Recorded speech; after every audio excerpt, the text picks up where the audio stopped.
idea is to see what you're doing today, right now, with this crisis, and to give hope and motivation to other publishers and to other people in the book industry, with new ideas, with creative ideas.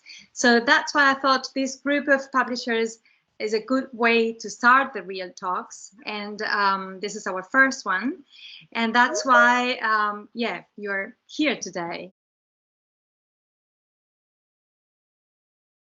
Being in children's publishing, you have to have a passion and a desire to make things different for the children of the world. And so if I didn't have work to do and things to do, I'd go crazy anyways, sitting in my home all day. So it's just, you know, so I try and think of ways of making humans relate to each other. That's probably the key element in our publishing house, is all about the people, not about the books. Right. So what did you do? Like once the lockdown and all yeah, I see where you're going. I was sitting at home, nearly crying about not going to the Bologna Book Fair. I was supposed to go to the Paris Book Fair, and that was shut down, and I had to cancel out of the Istanbul Fellowship because of the COVID, and so everything was sort of falling apart. And as I said, to me, the books are really key, but more important than that are the human relationships. And so I figured I'd just reach out to people that I knew that I wouldn't see in Bologna, and I created Publishers Without Borders. Now, truth be told, I started it on Messenger, which absolutely made no sense. And then I tried it on Facebook as a page. That made no sense either. So finally, I got the group going, and Sorry to interrupt you. Does everyone know Publishers Without Borders? Oh, you see, we have people who still don't know. Okay, so maybe you can tell us about this. Well, the PWB, Publishers Without Borders, was just a concept of getting people to connect and talk to each other about publishing, about their life, things we do at Frankfurt and Bologna and Sharjah and Guadalajara and in other regional book fairs. I mean, we talk about the books, but we also talk about each other. And I was really keen about getting that done. Now, my thought was, you know, I'll have a few hundred people on there. Today, a month and a half later, there's about 2,800 people that are on board. We've had sessions from different countries giving us dibs on how it works in their reality, how they're dealing with the COVID situation. We've had Hugo from IPA come in and talk. We've had Jürgen Boss from Frankfurt come in and talk to us about Frankfurt in 2020. And it's been really interesting. The rules are very simple. You come in, you talk, you can, you know, we just don't want business to be happening there. It's not a selling group. It's a talking about publishing group. But we also created a LinkedIn PWB if you want to talk about selling. And that's where business can happen.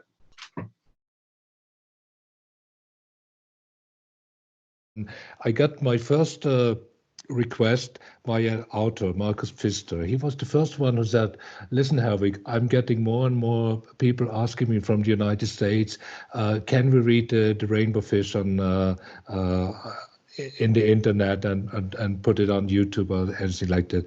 And he said, before we are going to agree to everybody, I have a reading in English. I can offer this to put it on YouTube so the readers can listen to the Rainbow Fish there. And that was the point when I was thinking about what is coming up to us. And I realized very fast that this is not the first request. We got more and more every day.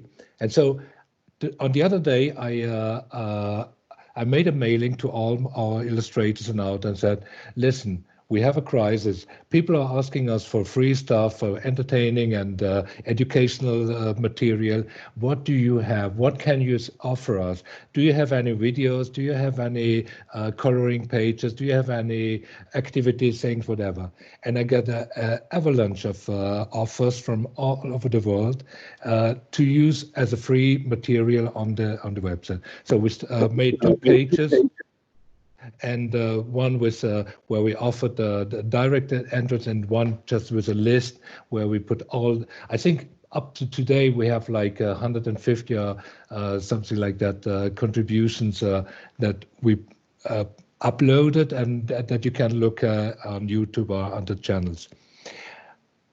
I checked what happened with our website, which we are not using for selling. Actually, we don't sell on. We're just promoting our program.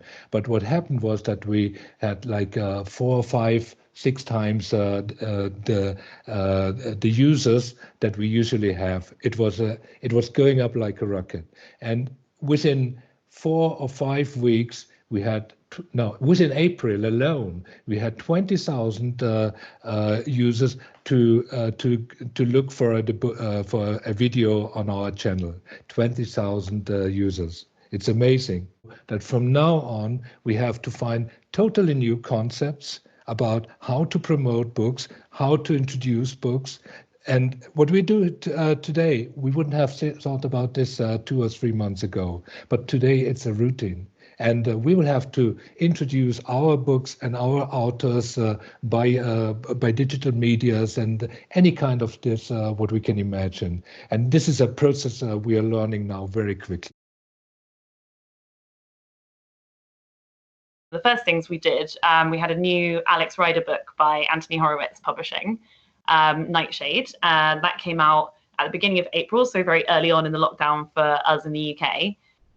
So we very quickly turned around from what would have been a series of public events and media, festival events, bookshop signings and things like that, to having to cancel all of those, getting over our sadness, having to cancel those, and then very quickly turning around the idea of a live streamed event and learning how to do that, and explaining how to do that to Anthony, because of course the other thing, as a publicist, I'm normally at events with authors and able to help them if there are any crises or difficulties on the day, and that's very difficult for me working remotely, not being able to be there with the person.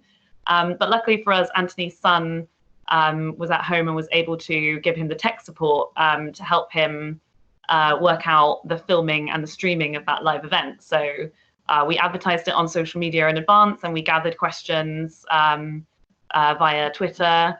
And then Anthony was live on YouTube on publication day in the morning, and hundreds of people tuned in, as many, if not more people than we would expect to be at a physical in-person event. And actually, so many people were then posting more questions on social media that we continued to take questions from him, and his son had them on an iPad and was showing them to him live, which I think made it really very exciting for all the kids watching at home that they were getting their questions answered live. And actually that video is still available to view on YouTube, and it has now had nearly 6,000 views. So that is actually far more people than we would have reached with the physical in-person events, which is what makes me say I think that we will continue to do an element of this even, you know, when lockdown is lifted. We made our readings in other places, not on our places, but we found partners who were mostly offline and who didn't use books, but now they needed something to do in the accounts, and they have big accounts. These were museums where they began to make different masterclasses with our teachers from our publishing house or by themselves based on our books. We used promo codes for our internet shop to check how they come to us. One of the best things was the big orangery, a big park, Tsaritsina Museum, it's near Moscow, where they have offline activities, walking and playing with children outdoors usually, but they were closed. And they began to read our books aloud. The chief accountant, the excursion men and women, different people, they began to read it to their audience. And that was taken so warm that we've got a big amount of people who came to our account and told thank you for our books. Of course, these were theaters. We should understand that we are talking about this very conservative country, and usually in theater they have very old classics but they can't read traditional Russian fairy tales all the time to children. At last, they were tired of it, and they asked for a new material. And some theaters were reading it on the stage alive. Some of them were reading our books by the phone. You could order your call from the theater, and they were reading new texts. They were telling they will read you something you don't have at home. And some actors read it together with children, so they order a book and they read page by page, sentence by sentence with theaters also. And we made such a action which was called samakata изоляция on Russian. And that was the idea to cosplay the book covers of books. That was extremely funny. We've got a lot of works, hundreds and hundreds of such works. And people were creating these book covers with their children, making photos and sending to us. And they were putting it in their Instagram or Facebook or Russian networks. And they were writing about books. And we've got a lot of likes and a lot of new people who came to our accounts. And as far as we know, Dwie Siostry in Poland are now playing the same. And some Australian publishers are doing the same. And it was very fun. We thought it was more important for us to support the booksellers, especially the small independent booksellers and specialized children's bookshops. In their effort to keep the, let's say, market going. We were quite lucky because quite immediately Amazon and IBS, which were the big ones, are the big players in the Italian online market, stopped shipping books because they concentrated in higher margins products. So we had booksellers inventing all sorts of, let's say, innovations in order to take their books to the market. We had, I don't know, newsstands were open, so some booksellers found that they could deliver the books through the newsstand and get the money from the bookstand, even if you don't want to pay with credit card online or bank transfer. Then there have been two initiatives helping a lot booksellers shipping their books for no cost or for a fraction of the cost. One was set up by a group of publishers and they were paying the shipping cost in full only for the books that the bookseller already had in his shop. And then there was a distributor who proposed a sharing cost plan, 1/3 to the distributor, 1/3 to the publisher, 1/3 to the bookseller, and using his warehouse to, let's say, the fulfillment and the shipment. But we felt it was more important. It was also important to use our social networks or let's say online communication premises to let the people know first where they could buy books online and having them delivered home through the courier or through I don't know how you call the bicycle deliveries, which was possible to do. And we started collecting email addresses and addresses of shops, of bookshops doing the deliveries. We reached some 250 of them, and we shared these files through our social networks and through the Independent Publishers Association of Italy. And then, well, this has been, I think, quite successful because I don't think it has been only for us, but March, in spite of the fact that everything was closed down, for us was plus 7.5% more than last year. April was, the first 15 days were almost nothing sold, something like 75% less. From the moment the bookshops started working again on April 14, we had an explosion of new orders coming in. And I think we closed the month of April with 40-something% plus. And what we are doing is to motivate the creators, because we think that most of the artists they feel very, very bad in this situation. So what we're making is a kind of a network with illustrators and with writers, and we create from one people that used to work a lot with me. His name is Andres Lapis. We make a site that we call Museum of People. And we ask the illustrators to think that they are going to a museum and they need to recreate the picture that they like the most. And then I see what they are doing. And if I like it, I get in touch. So we invite them to give their portfolio, we begin to speak with them. And we have created a new agenda with many new creators, people that don't used to be very famous, and we are making new books. That's we're taking our time to make books, not to sell them.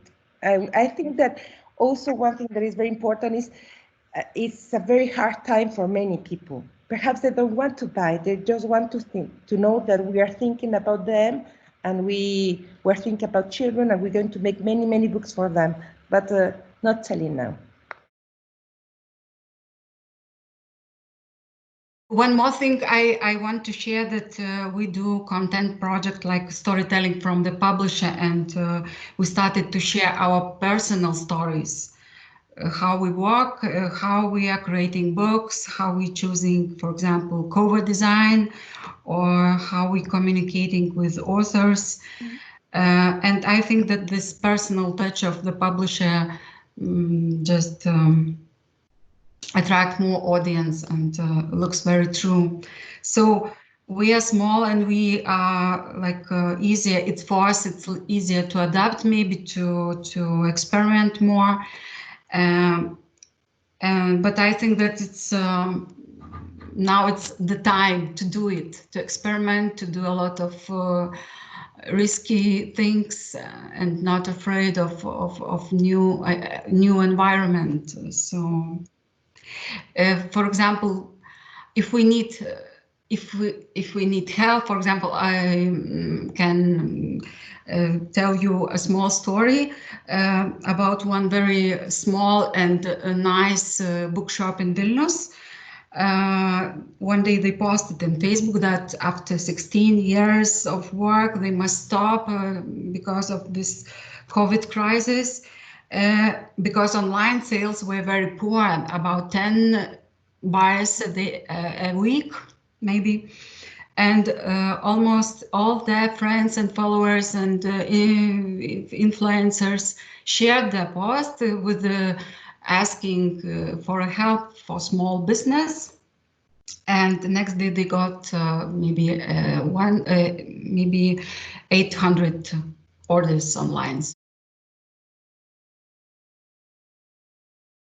I think in the beginning, all of us, since we are women power, young women power publishing house, more or less, and all of us have children, I think that was the first challenge, how to manage the work and the new global situation with the family and children, and some of the children are smaller, still kindergarten. So everybody was kind of used, but then luckily we kind of figured out that actually we are doing all these things already. We are sharing some nice things already in a regular basis in our social media and so on. So our webpage is old and ancient, and this is just for selling at the moment. But also in our webpage, we start to sell more because people wanted to have books, but they didn't want to go to shops, even they were open. So this part was going well. And then, yeah, like many of you said, we did extra some work with the authors. We asked them, could they do some illustrations in coloring pages? Or, for example, we have this little Bicky Bookie series, which is a small poetry picture book collection. And the publishing of this collection went for 5 years. So we had a lot of materials we used to do in openings or workshops with children. So our editors remade those workshop materials for posting on social media. We have this Picky Bookie page on Facebook as well, and so there was a task the children can do at home or do with the teachers. And I know that the Picky Book format in general is very beloved by teachers, and they are using it a lot in their classes. This kind of happened right after we launched our new website. So we were actually already planning to start to be more active online. So we were planning to post more content about authors and about our readers and about books. And so we had to do this just much quicker than we had planned. Because also we wanted to remind people that our books existed, like someone said before.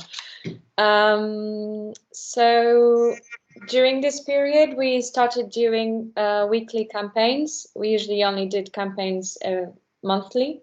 So we did weekly campaigns that would kind of be related to the theme of like hope messages or like positive messaging for people. Like, for example, we did this campaign called They Didn't Cancel Spring, and it was all with books about nature. Another one called The World is Really Upside Down, but only for a while. So always trying to convey a message with our books. And then also we did another campaign to help small bookshops, because they're also taking a big hit here in Portugal. Some of them don't really sell online.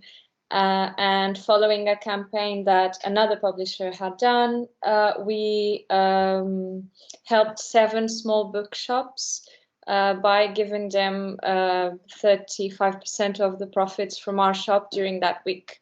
And that went really well.